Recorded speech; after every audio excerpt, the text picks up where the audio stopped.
Hey everyone, this is Tim here from Euro 6 Studios. Today in this video, I'm going to show you how to lower the fan speed on your Tesla vehicle.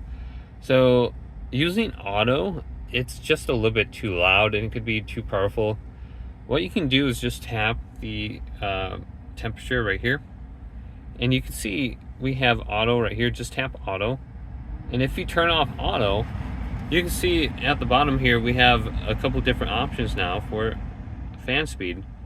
So if we set this to 1 down here, just manually ourselves with the AC, if we have that on or whatever, the fan speed is going to be more quiet if you just listen to this compared to auto. So auto, we can set the fan speed, but we only have the option for low.